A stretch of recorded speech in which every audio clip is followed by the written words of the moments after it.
Hi, Denver Startup Week. I'm Tammy Dorr, President and CEO of the Downtown Denver Partnership and co-founder of Denver Startup Week. Denver Startup Week is the largest free entrepreneurial event in the world, and it's only possible thanks to the support of our sponsors.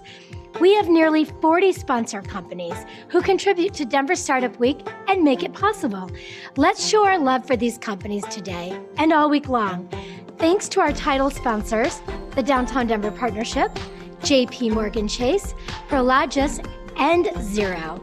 And our track sponsors who help make the great content you're hearing today possible. Battery 621 and the Public Works, Capital One Cafe, Colorado Lending Source, Friday Health, Quizlet, Exactly, Zayo, and Zestful. Our headline event sponsors are bringing you inspiration from around the country. Thank you to Wix, Kenzen, MAPR Agency, Obsidian HR, Kickstart Fund, Promontory Mortgage, Molson Coors, and Comcast. And finally, thank you to our partner and member sponsors. They're all listed on the screen. Thank you for your support of Denver Startup Week. Now, let's get to it.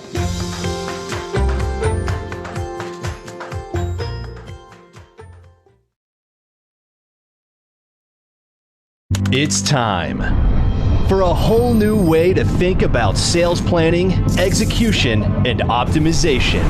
To let go of old habits and embrace a data-driven mindset. Our revolutionary approach to sales performance management will get your sales unstuck and fundamentally transform your business to create lasting success.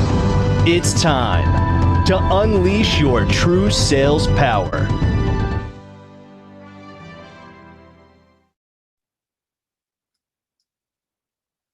Hi, everyone. Welcome to day 4 of Denver Startup Week. I'm Ashley Cloud, your People Track Chair and a Denver Startup Week Organizing Committee member. Thank you for attending our first Denver Startup Week, virtual Denver Startup Week. One of my very favorite things about startups is that we're always trying new things and learning every step of the way. And that's something that we're definitely doing this week with our first virtual Denver Startup Week. So thank you so much for going on this new and fun journey with us. Thanks for your patience, your kindness, and graciousness as we work through any technical kinks this week. We actually have 52 sessions today alone. So at Denver Startup Week, we strive to make all of our sessions a space where attendees can connect, learn, and grow, regardless of age, gender identity, gender expression, race, ability, sexual orientation, or the combination of any of those.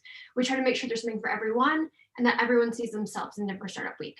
A few sessions to highlight coming up after this one at 12 p.m. Mountain Standard Time. We have Beyond Trans 101, Small Talk, Big Heart. 1 p.m. Having Tough Conversations. 2 p.m. My Own Worst Enemy, Exploring Imposter Syndrome. 3 p.m. Making Business Human. And then we will have a closing keynote at 5:30 Mountain Standard Time with Jennifer Fleece, co-founder of Rent the Runway and Jet Black. And thanks so much for joining this session today. To keep along with the conversation on social, don't forget to hashtag Den Startup Week.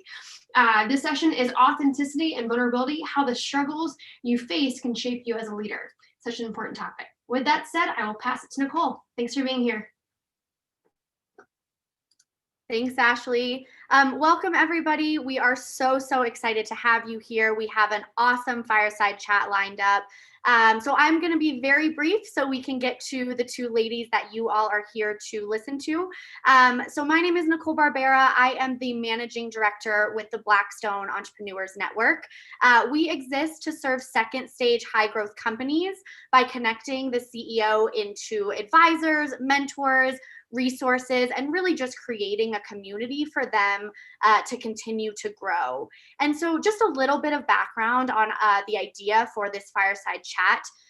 We've been hosting panels and fireside chats at Denver Startup Week for many years, and we've had the pleasure of getting to know a lot of the audience members.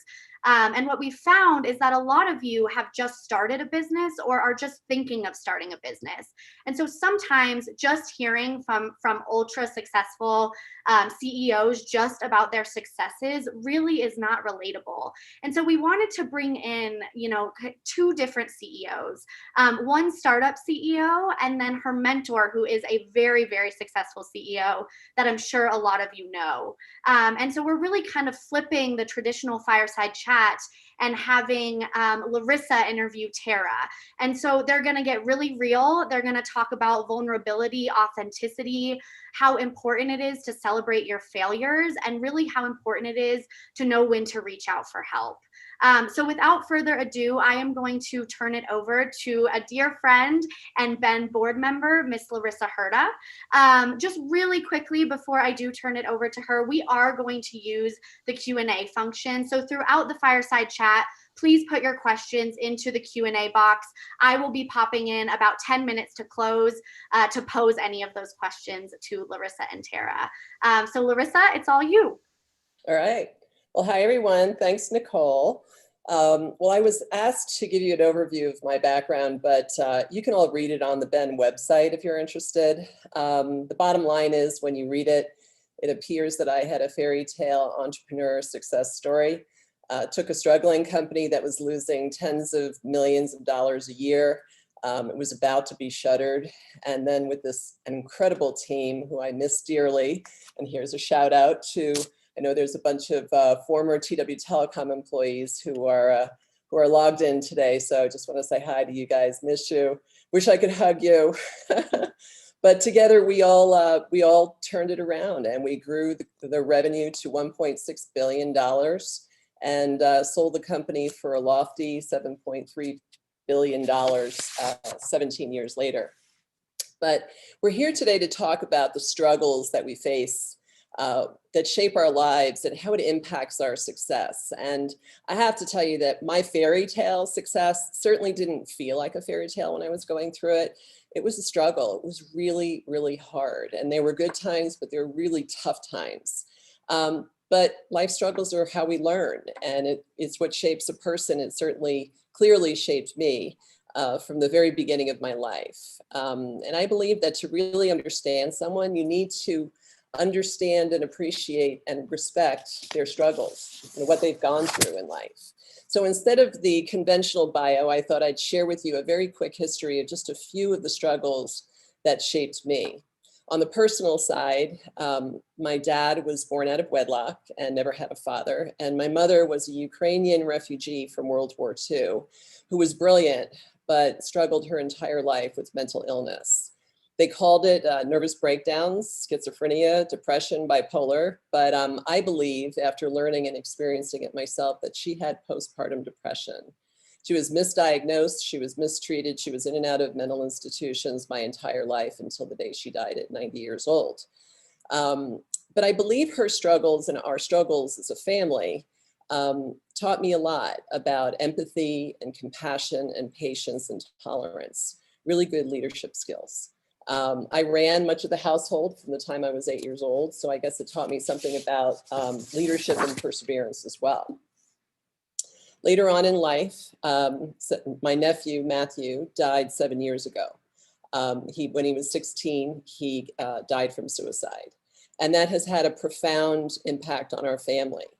I reached out to our employees at the time when it happened, which was a very difficult thing to do because I was visibly distraught. But I felt it was my responsibility to educate our employees that it could happen to any family and to get help if they needed it. So the employee response was truly remarkable. And I learned just how broadly they were impacted by mental health issues in many of their families. On the business side, at 27, I got fired by the only female I ever worked for at my first startup.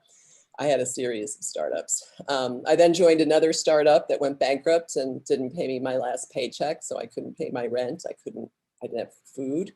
I really had nothing. And my relatively new boyfriend, now my husband, loaned me money to pay my rent, my bills, and food. That turned out to be a pretty good investment for him. But then I worked for a company where my boss was a womanizer and a drug addict. He was a coke addict. And he constantly threatened my job while I was pregnant with our first child. And there were no protections in those days. At the same time, my husband opened a business with money borrowed from a mortgage on his parents' home, and it did not go well. He hired a manager who turned out to be a felon who committed massive credit card fraud on our business, threatened him with a gun. It was really rough. And it was a financial and emotional disaster. And I remember counting diapers to make it to the next paycheck. But there was a silver lining. And you always have to look for that. If it had not been for that rotten business, I would not be speaking to you here today. 11 years later, I became CEO of Time Warner Telecom. I knew nothing about being a CEO. I was one of the least qualified people you could have asked to take that job. I ran sales at the time, but Time Warner said they'd shut down the business if I didn't run it because it was losing millions. And so I agreed to try. It was very difficult. It was a struggle, definitely on the job training, but we did well. We had an IPO. Our market cap within a very short period of time got to close to $10 billion. It started to become fun. But within a couple of years, we almost went bankrupt during the telecom and internet recession in 2002 because most of our customers were going bankrupt.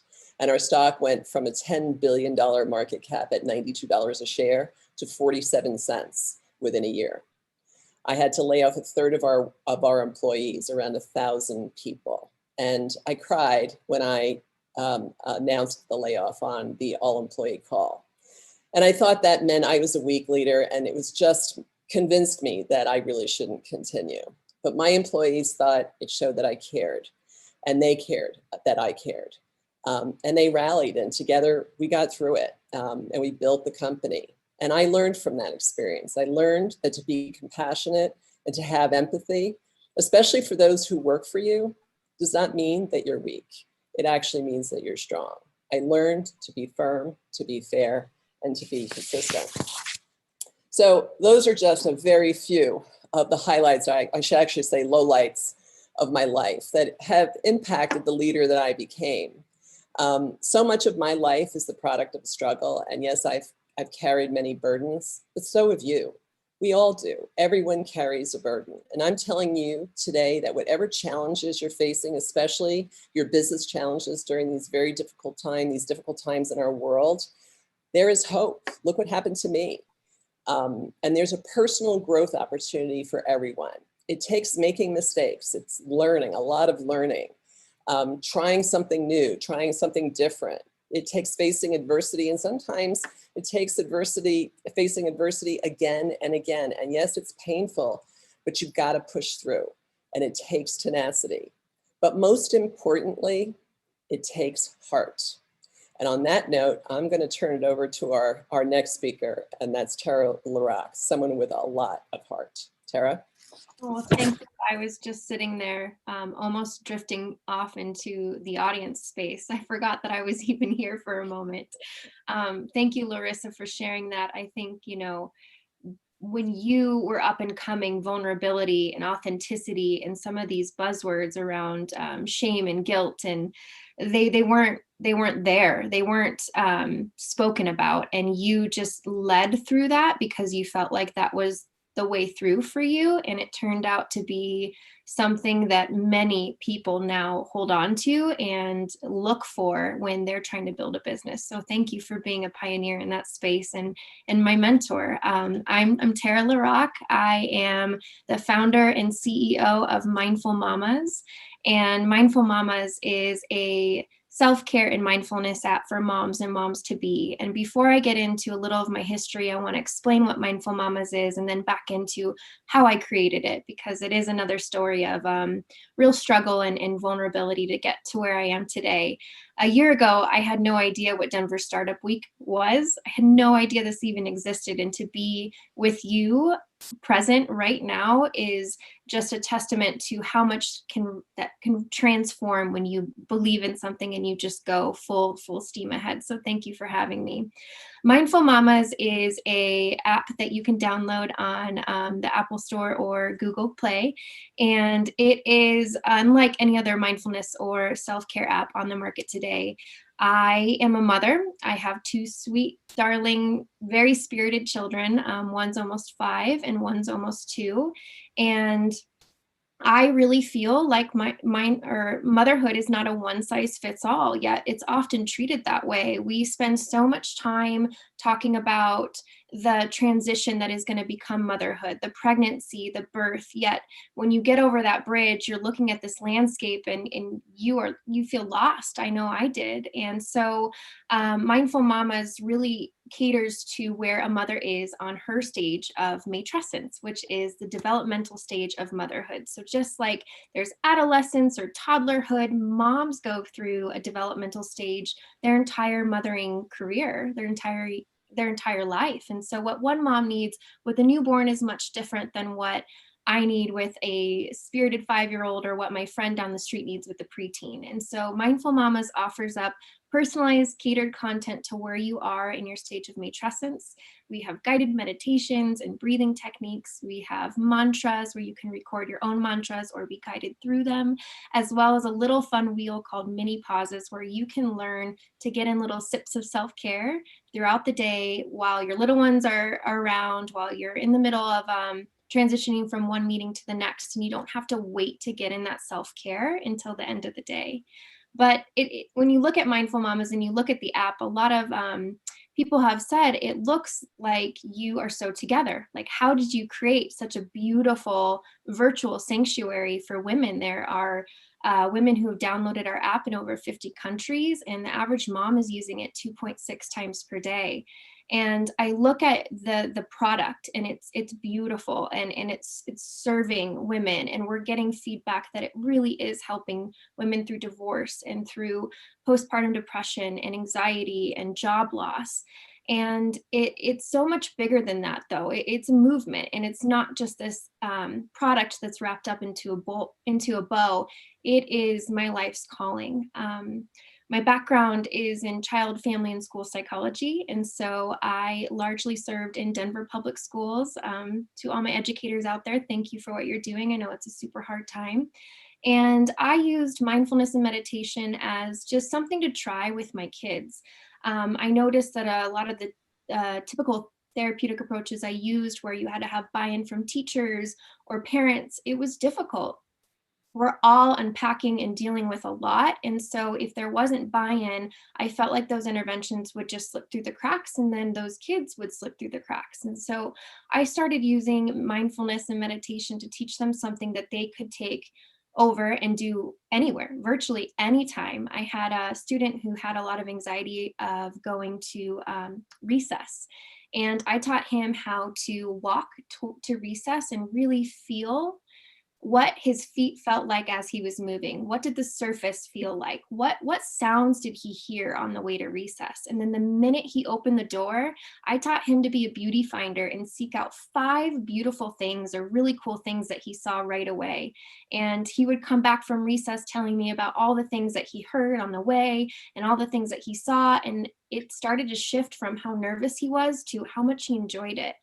Yet I didn't practice mindfulness myself. I am a busy bee. I'm typically buzzing around, and the last thing I wanted to do was just sit and do nothing. That sounded awful to me, quite frankly, but it ended up being a practice that saved my life. And so when I became a mom in 2015, here I was, a licensed child, family, and school psychologist, and I got hit hard with postpartum depression and OCD. I had intrusive thoughts about hurting myself, about hurting my child and others, and it scared me to death. I was assured that if I spoke about what I was going through to my husband or coworkers or any of my friends, that my daughter would be taken away from me, that I was an unfit mother, and that my license would be revoked. I felt like a fraud in my profession. How could I possibly help anybody else when I couldn't even help myself? So I stayed silent. I stayed silent for 8 months. and it almost broke me. And I am just grateful every single day that I wake up and my heart is still beating and there's lungs in my air, or air in my lungs, and that I choose to be here, because at one point I didn't know if that was even possible. And so I signed up. I knew I had to do something. So I signed up for a mindfulness class. It was a 10-week intensive course. And I realized through that practice, it was slow and steady.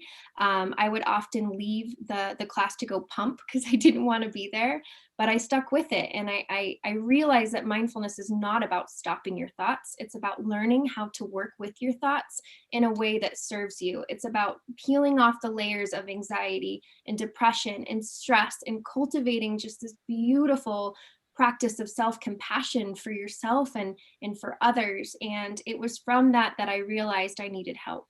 And I told my husband, and he had not the slightest clue on what to do, but he held my hand and he said, I see you, you're not a bad mom, and we're going to figure this out. And my healing was long, and it was hard, and it was challenging. There was a lot of ups and downs, but I realized that I wasn't weak and that this wasn't my fault. And honestly, I knew to the core of me that I was not a bad mom. Yet I realized that I was not alone very quickly. I'm a creative by nature, and I built a large social media following. And I just started sharing about my life, about my job, about parenting, just about things that I wanted to share. And I built an audience of over 115,000 women. And one day I pushed publish on a blog post that was an open letter to women experiencing postpartum depression. And it was the first time I publicly shared of my struggles. And it was picked up the next day by Huffington Post, and it went pretty viral. And all of a sudden there were hundreds of women and fathers and husbands and moms of with daughters that had young kids in my inbox asking me what to do, where to turn, how to help, what do I do? And I, at that time, was not equipped to serve. If anything, they were re-traumatizing me. I couldn't get through an email without bawling my eyes out. But I knew in that moment that there were far too many women that slipped through the cracks. And if I didn't do something about it, nobody else would. And so that's where Mindful Mamas was born out of. I never want a mom to feel alone. I never want my daughter or my son's wife, if he chooses to marry a woman and have children, to feel alone. And that is where this came from. And Larissa has played such an integral role in this. So we're going to get into how we met and what that mentor-menteeship has looked like. But it is possible to go through the hardest struggles and to come out on a serving side. I don't like to say that I fight postpartum depression or OCD. That's not in my nature. I'm not a fighter, I'm a server. And I wake up every single day so excited to do this work and bring mindfulness to the masses in a way that's accessible for everyone. So thank you for having me. Thank you, Tara. That was great. You actually reminded me when you said you posted and then you got back this amazing response from people. It was the same feeling I think I got when I talked to my employees about my nephew's suicide. The response was overwhelming, and it made you realize, God, somebody needs to be out there doing this. Somebody needs to be, and then it's one of the reasons when I found you, we can talk about that later, you really resonated with me. So I'd like to start off with talking about your journey as a CEO. It seems that entrepreneurs, they seem to reach an inflection point or a boiling point where they've had this great idea or this vision, and then one day they take the leap and they say, I'm going to do it. And it's time for them, to walk in the direction that they're passionate about. So why don't you talk a little bit about when that happened for you? What did it take? What made you take that leap of faith? Well, I think it makes me chuckle a little because it goes all the way back to my childhood. My dad, who's watching right now, who I love dearly, he was always an entrepreneur, has been from the day he's been born. I used to hear stories of him selling things to neighbors and always coming up with these inventions. And so entrepreneurship was in his And he often, throughout my childhood started businesses, and some were successful and some weren't. And I grew up just seeing him struggle and struggle to make ends meet, or to, worry about the health of the company and the employees that he had onboarded to bring out his vision. And seeing that struggle, I remember thinking in high school and in college, like, I'm not ever starting a business. I want to know what my salary is going to be. I want stability. I want to know what my 401k is going to look like. And I will be so happy knowing that I will do this for 20 years and then I will never have to do anything ever again.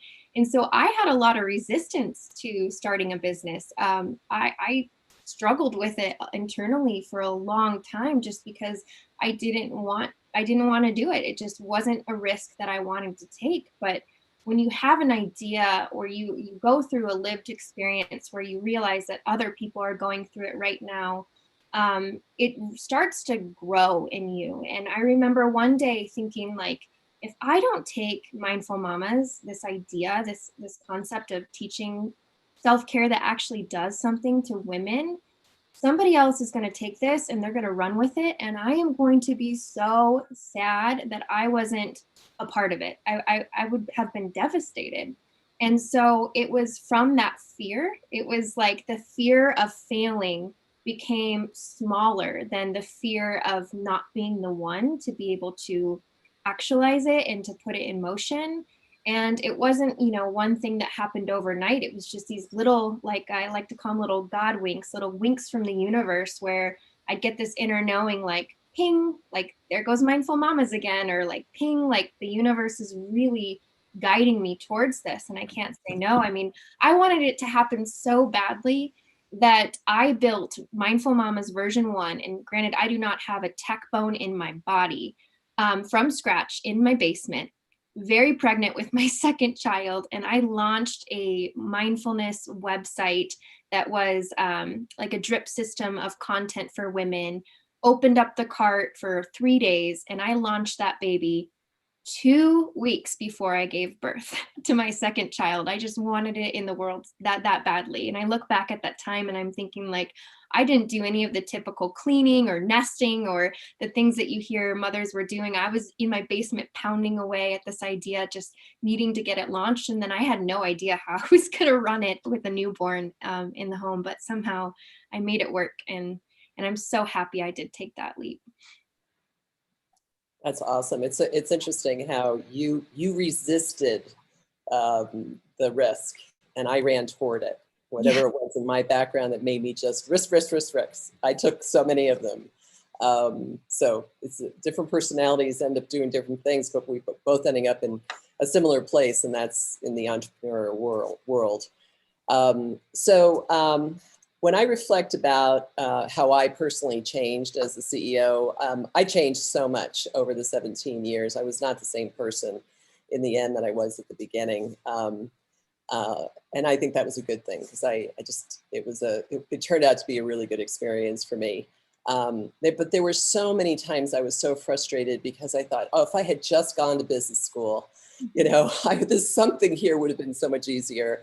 And I know you don't have that type of an academic background in business, and you really don't have any business experience. So it's really remarkable that you're doing what you're doing. So your journey's obviously been a lot shorter. You're much younger than I am. But based on what I've observed of you, this has been a time of great personal growth. And I remember the first time I met you at the Blackstone presentation for the advisors group. You did a really nice job, but it was very, very clear that you were very nervous. And, it was a big deal. And it was also the first time, I believe it was the first time you publicly were sharing your business plan with a group of business people. So tell us what that experience did for you. Yeah, I think back on that day too. I want to set the scene for what it looked like before I walked into that room. So I had this opportunity to go in and Ben advisors were at the table where I was pitching to them the business plan for Mindful Mamas and the clickable design. So it wasn't an app that had been coded yet, but it was how it would look, how it would feel, what kind of content it would have. The branding was all there. And this was the first time I was ever sharing it with anybody other than my best friend or my neighbor or my husband. And Karina, who is the head of mindfulness for Mindful Mamas and the voice of the app, she has just the most angelic, beautiful voice. You're gonna love it if you haven't tried it yet. She was with me, and we were pitching together. And so I prepped when I found out I got this slot to pitch. I prepped for days. I would take walks with my kids and I would be listening to YouTube and I would be practicing how to say things like EBITDA or like what a gross profit margin was or what a convertible note was. Like all of these terms, I was basically trying to airdrop an MBA in my brain in 2 weeks. And it was not pretty. Like I had so many limiting beliefs. What am I doing? I don't understand finances. What is a pro forma? Why do I need one? I mean, it was a mess. It was a mess, but I knew that I had to try. And Karina, who I trust with my life, was going to be there with me to get through it. And we were so nervous. So about 15 minutes before we needed to go into the room, Karina was throwing up. Like she was dry heaving. I was worried she wasn't even going to make it to the pitch. And afterwards, it looked like we had come out of a night out of like Vegas, yet we were completely sober. I started to get a migraine and I had on big sunglasses and Karina's stomach didn't hurt. And we, kind of walked downtown Cherry Creek to Whole Foods and got some stuff for her stomach and some stuff for my head. And we came home and my husband is like, did you just go to war? Like, what is wrong? And we both ended up sleeping for 3 hours after that presentation. I mean, it just wiped us out. And now I chuckle because I think, now I've pitched several times. Now I can talk about my pro forma and EBITDA and financial projections as if I'm talking about mindfulness and how to use it in everyday life. And so, there was this moment there though, where I walked in and there was all these place cards of the names of the advisors that would be there. And our tech company that we partnered with, which is also a Denver female founded or a female run company, Appet Ventures, the CEO was there to field any tech questions that might come our way to help me out if that went that way. And she saw your name, Larissa, on the tag and her jaw dropped and she's like, Larissa's coming. Do you know what a big deal that is? And I'm like, don't tell me what a big deal that is. Karina is going to like dry heave over the projection board. Like, please don't freak her out any more than she already is. I was like, I don't want to hear. I just don't want to hear. And there was a moment, Larissa, where after I gave my presentation, you had a visceral response to the heart of Mindful Mamas and the fact that I had shared my story with postpartum depression so candidly. And it was watching you, I'm going to like get emotional thinking about it now, but it was watching you who clearly you had a reputation for being a successful businesswoman, but for you to see me and who I am and what I was trying to do for the world. And for you to show that vulnerability right back when I had just taken one of the biggest risks of my life, it allowed me to take off the armor and it allowed me to realize that there was this bond between us that if you were a part of it or if you were by my side, Mindful Mamas couldn't fail because we had work to do. And the fact that you had struggled through postpartum depression and your mom had struggles growing up, I just knew that there were women continuing to slip through the cracks and I couldn't let that happen. And I'll never forget that day when I met you. You are more than just an advisor for me. You're like a second mother. And I just hope that everybody in the audience gets the opportunity to make a connection like that, because business really is just about people. And behind business is beating hearts and struggles and joy. And I I will never forget that day. So, I think when it comes down to it, if I had a piece of advice when you are going out and you are pitching, and you will, maybe it won't be on your first shot, but you will find that person that automatically they get you, they see you, they don't care what your shortcomings are. You can learn the business side, or you can learn, the management piece or the operation piece, but you can't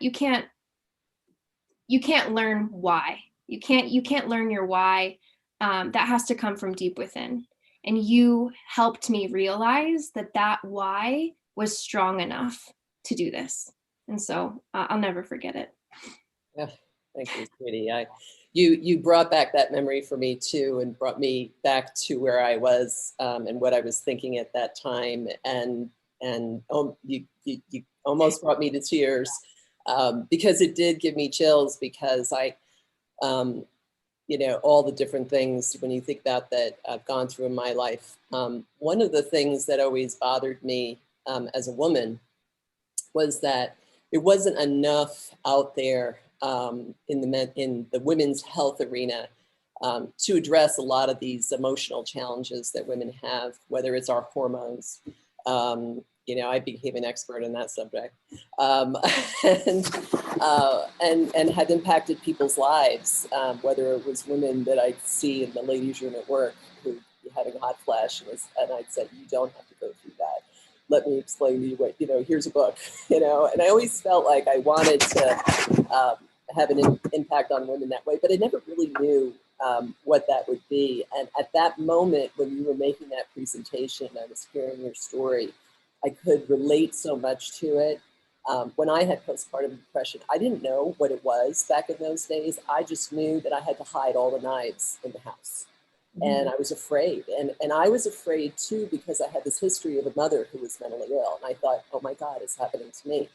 And I never talked to my husband about it. It wasn't until years later that I started reading about it that I got over it. I don't know how. I think I went back to work and maybe eventually my hormones, whatever. But it was frightening. And so, that whole experience, and then, the experience I had with someone who worked for us a couple of years ago who was supposed to order a bunch of furniture for us. And she had just had a baby a year before, but she'd been going through postpartum the whole year. And our furniture never got ordered. And it was should have been ordered 5 months before. I don't know if you remember that. And we had 50 CEOs coming in the next week for Ben to this new location, and we rented the furniture. But I called her. My husband said, Larissa, I think she's got a problem, and I think it might be postpartum. He's very sensitive to that. And I called her, and she had all the symptoms. So I sent her to my hormone doctor, and within 2 weeks, she was living again. I mean, she was desperate. It was really, really bad. And so your whole presentation, your whole being, your whole that really had such an impact on me. So thank you for sharing that again. I forgot about that. But so building on that though, so you had that experience. How have you better prepared yourself to talk to a group of advisors and mentors? And what advice can you give to CEOs out there that are just starting out? Yeah, I think, there was a moment for me when I was writing down the core characteristics of who I wanted to be as a leader. I think that was a very important practice that I would recommend everybody to do, to just not think, put on music for 3 minutes and just write down words that come out for you. And a word that I wrote down was vulnerable. And I realized that in that word, vulnerable is the word able, or vulnerability is the word ability. And it gave me that aha moment. I was like, yes, this is exactly it. This is my path forward, because when you are vulnerable with somebody and you share what you're going through, or you share even your successes or your wins, you give that person the ability to either help you, with you, or just to connect with you. And I realized right then that if I can continue to lead with vulnerability in my personal life and in my professional life, and how I go speak to potential investors or advisors or brand partnerships or HR reps that are making making the decisions on whether or not they're going to use Mindful Mamas as an offering for their employees as a wellness benefit. If I can find that connection and give them the chance to connect, and it doesn't always happen every time, but if I'm consistent enough, it does happen. And so I really feel like, yes, vulnerability is a hot word, but in it, that ability to open up the opportunities was just a huge turning point for me. And I also feel like in that vulnerability piece, I heard a Native American story about how to be the bull. And I want to talk a little bit about the day that Mindful Mamas launched, because it was the same day that our governor put us at the stay-at-home order on March 19th. And our tech partners, there's some in Denver, and then there's some in Hyderabad. And we were all up until, I don't think I slept the entire week of launch week. And, there's just a lot that goes into getting an app live on the App Store. And I remember all the noise of coronavirus coming and businesses maybe shutting down, and just all this talk about where is the economy going to go, and are we looking at the next huge global crisis. And I remember thinking, like, nobody set this date but me. I can pull back. I can just say, we're not going to go live. We're going to wait. We're going to see what happens. But I remember thinking, be the bull, be the bull. I said that to myself probably 500 times, and here's where it stems from. So there's this idea that when a storm is coming, which we're in a very big storm right now, there's two ways that nature, or animals in nature, approach it. The cows will look at each other in the pasture and see a storm coming, and let's say it's coming from the east to the west, or from the west to the east. They'll run in the opposite direction of where the storm is coming from, but they're slow, and so the storm ends up catching up to them, and then they're inevitably like running along with the storm. And so they're experiencing the discomfort and the pain and the irritation a lot longer than they would have if they just would have stayed there and done nothing. And then the bulls, they'll look at each other and they'll actually run right towards the storm. So they'll get through it a lot quicker. And I remember thinking, like, wow, that's who I want to be. I want to be the bull. I want to look at the things in front of me, the storms in front of me. And I don't want to run away with my tail behind my legs. I want to gather as much information as I can about that storm and have the people and the resources right next to me and link arms with my herd and just go for it. And that's what I felt like I did when I launched Mindful Mamas on that day. Was I was facing the storm, but I knew that women out there needed Mindful Mamas, and that I couldn't wait another day. So it's again another lesson in just owning who you are and not being afraid to ask for help, because it doesn't make you weak. It really doesn't. And I know I call you all the time, Larissa, I have no idea what I'm doing, or this is really bothering me. Can you help me? And that's something that I never wait on. I'll try to figure it out on my own and work through it. But then I always come to my mentors or just my employees, and I'll say, this is what I'm thinking. What do you think? Are we going to be the bull? Like, do we have a bull plan, or are we still the cows and we need to like sit here a little longer and until we can charge forward? That's great. Well, you're a natural collaborator. So I'm going to switch gears here for a moment and give you a break and allow you to ask me some questions. Okay. Yay. Well, I just hearing your story and hearing how many people you have helped shape into leaders, and you mentored your whole career. I'm curious, what made you want to keep mentoring even after you retired? And what was it that you saw in me that you thought was worth investing your time into? It's an interesting question. When I retired, I use that word loosely. Yeah, you're busier. When we sold the company in 2014, that was I guess not surprisingly, but it's a very difficult year for me emotionally. I may be the only public company CEO who actually cried while signing a contract to sell their company for $7.3 billion. And I cried because I knew that that life would change for everyone and not necessarily for the better. And we all know what happens when companies buy companies. And I loved our company. I loved our people. And I loved the company that we all created together. And I knew that I would miss it. I knew they would miss it. It was a cool culture, and the people cared about each other. It was hard to match. But I also knew it was my job to maximize shareholder value, which is a term that I have come to dislike immensely. But I still had a lot of guilt in the change that I was, signing off on. So for 3 years, I didn't want to mentor. I didn't want to really have anything to do with business. It took me time to kind of get over all that. And then I got involved with Ben, and I was asked every time it seemed like every time I would go to a company session, the CEO would want me to either advise them or mentor them. And I realized, wow, maybe I still have something I can give. You forget what you know after a period of time. And this is the time of service in my life. My purpose now is to help.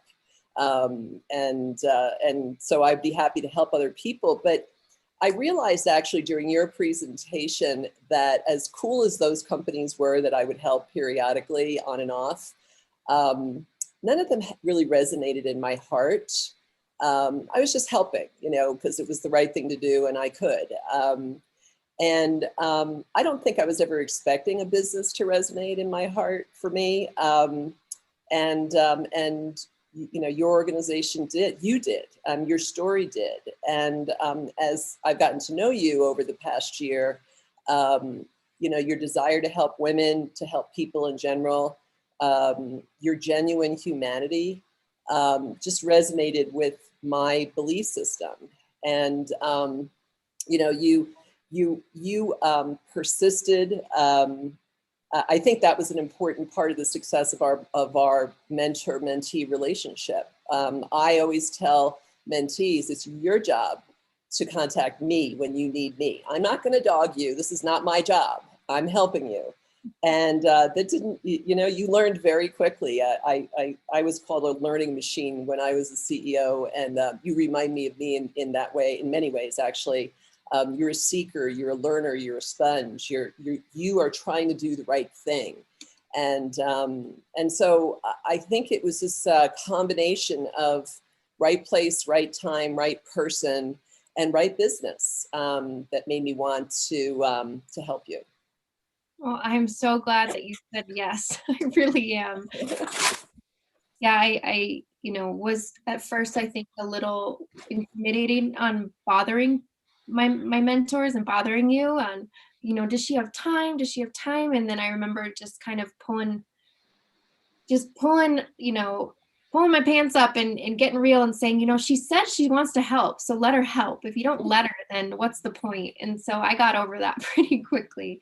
I think that is a barrier, though. I think people don't realize, I just want to help, right? So, yeah. But if you don't ask for it, I can't help you. Yeah, it really is. That's a message to those of you out there who are listening to this, who ever have a mentor, who are a mentee, whatever. Do that if they can make the relationship successful.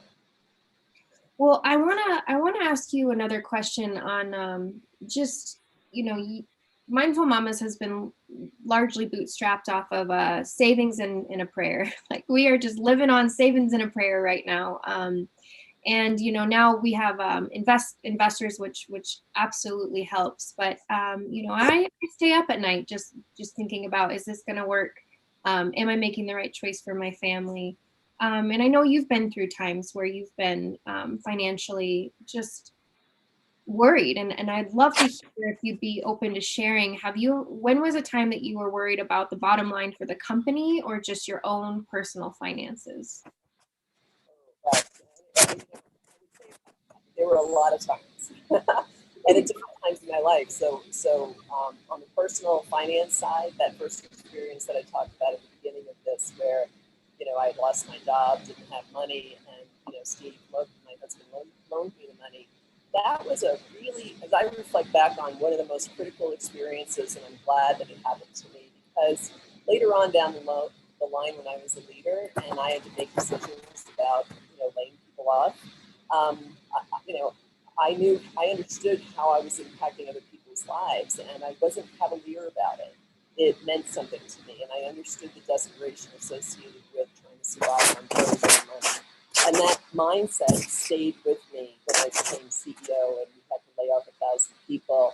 We had to at that time, but during the second recession, the one that we went through in 2007, I made a commitment to employees based on my personal belief that this, and the data of what we went through, of how bad it is to lay off people. It's bad for culture, it's bad for everything.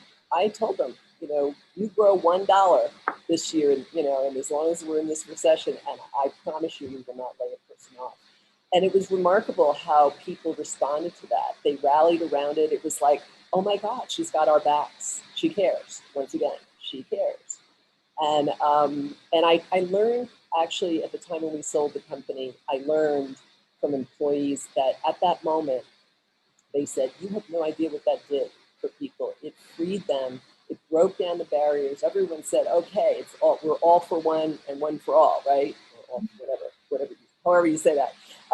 And they all got together and they said, we are breaking down the barriers. We're going to grow. And we did. We went through 2 years of that recession. We grew top line and bottom line, and we never laid off a person. And that was remarkable. We were the only company in our sector that did that. And then because we kept investing in our business, we accelerated growth. It should have been a Harvard business study, honestly. But it's really a Harvard business study about people.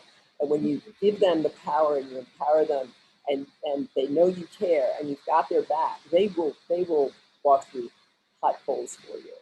And so, but those were all difficult times, and from an economic standpoint, when we lost 1,000 employees that year, we almost went bankrupt. That was horrifying from a business standpoint, but we didn't go bankrupt. We figured it out. We had to make the hard decisions, and at the end of the day, that's what you do. And it's tough right now, and I think we're being tweaked here to go to questions. So I'm going to end there, and I'm going to give people a chance to ask us some questions. Well, thank you both so much. I mean, that brought me to tears. I know it brought the rest of our team to tears. I'm sure the audience was brought to tears. It was so authentic, and I encourage both of you to take a look at the chat, because the feedback and the way it was received is so positive. So thank you both just for being so open and vulnerable. We have some really awesome questions. They honestly kind of group together. And so I'm going to start with the first topic. And there are 2 questions on this topic, but I am going to ask them separately because they do have a little difference. So the first question is, can you talk about how to overcome the downside of sharing your vulnerability, specifically with management or direct reports that will take it as a weakness? Oh, Larissa, you want me to? I'll start off, and if you want to, I got a lot on that one. My board of directors had apparently a saying called the "Do not piss off Larissa factor," because when I sometimes would cry, but my crying was passionate, and I've always been the kind of person who you got me to tears, Tara. It's not a hard thing to do. I used to do it at Bayer Aspirin commercials, but it's because you care, and it does show a lot of heart, and there are downsides to it. I had to learn how to control my emotions, especially I had an all-male board for most of the time I was CEO. Actually, for most of the time, and they to some degree, I guess it was a good thing, because they knew, if we piss her off, we don't want to deal with that. We don't want to see that. But I learned pretty early on in my career, and I think the real epiphany was the time when I laid people off, and I got letters from employees after me crying on the call, letters from people we laid off, who told me they know I did it to protect the company and to protect the other jobs, and not because I was just a machine dealing with the numbers. It was all about the numbers. And they would tell me, don't worry about me, I'll be okay. And they made me cry because I thought, oh my God, you know, that was such an amazing thing that here I showed like the ultimate, what you would say, poor leadership emotion on an employee call. You're crying, you're laying people off, and you actually are like, you can't breathe. And that told me that I was just going to have to just stay with being the person that I was. And you know, if it worked, it worked. If it didn't, it didn't. It turned out it did. It has its pros and its cons. I know women who I've told the story to who are appalled that I cry, appalled. And that's okay, but they have a different leadership style than I do. So. Tara? Yeah, I was just thinking about, you know, I'm part of this CEO accelerator, and it's been wonderful. But one question that was asked from the person running the group was, you know, what's your genius? And everybody has a genius. What's yours? And I broke down. I just started bursting into tears, and everyone on the Zoom call is like, Tara, what's wrong? And I just had this moment. I couldn't verbalize it then, but what I was feeling was I really thought that, you know, my genius is my kindness, and how could that possibly be a genius that would lead my business to success? But then I realized, you know, if you don't own it and live it and show up, I mean, it's so ingrained in my business. We're one of the only apps that we don't take your credit card, like, you know, right when you sign up. There's a 7-day free trial, and most of the time after the 7 days, if you forget to cancel, you're automatically charged. Well, I'm a busy mom. I forget crap all the time. The last thing I wanted was a mom to forget to cancel if they weren't using it enough, or it wasn't the right time for them. And people think I'm crazy. They still think I'm crazy, but that's the kind thing to do. And I realized when you move through business decisions with your genius, no matter what it is, whether you think it's weak or not, you don't have regrets. You don't feel that, you know, you try things on. I think I've tried some personalities on in my leadership style, and you just know when something's like, oh, that won't work. Like, people will see right through it. And so really understanding what your genius is, and seeing how it shows up for you in your business decisions and the way that you relate to those that you're leading. Those are beautiful answers. Thank you. And then the piggyback question off of that, which I love, is I'm concerned about being it seen as a weakness, but what really comes to me is my stressors are work related, and I don't want my direct reports to feel that stress and carry it with them. I want them to remain positive and feel good that we can get through this challenging time. So maybe talking about, you know, we have about 3 minutes, how to not kind of put those stressors on them, but still be vulnerable. Yeah, I think that do you mind, Larissa, if I? Oh, absolutely. Go right ahead. I think that there is a way that you can, you know, I think about emotional dumping. I think we've all experienced it, where you go into something and all of a sudden someone is just like laying it out and like overwhelming you, and your nervous system just can't take it. It's too much, too fast. And of course we have moments like that where you just need to let it all out and have somebody be that sounding board. But I also think that there is a way that you can share in a place that allows people to hold space for you, that they don't have, it's not a transfer of energy or a transfer of emotions. And one thing that I will say to the people on my team is, if I need to be vulnerable for a minute, whether I'm worried about a financial decision or whether or not we're going to go this way or that way, I say to them, you know, I'm going to share something with you. It's not your job to fix it. It's not your job to take it on and own it and come to the rescue. But I want you to know where I'm coming from, because I think it will allow us to move through this with all of the cards on the table, and move through it in a way that's going to be best for our team. And so I often just will preface that I'm going to share something with you, but it's not your responsibility to fix it. Just, you can hold a little space. That has been something that is modeled for me by my team as well. They model that right back for me. And I you know, feel like, yeah, as a leader, I definitely take home some of the things that they're struggling with, and I want to fix it. but it also gives me permission to be like, okay, I can hold a boundary here and I can still be here for you, even though that there's this boundary here. And that's been a work in progress and something that mindfulness has helped me to create. Larissa, I don't need to expand on that. I think she did such a lovely job. If you want to try to get one more question in before we go. Yeah, so the last question, really the last two questions are basically the same. Can you each share some lessons you've learned about being a mentee and a mentor? Yeah, I think I shared mine.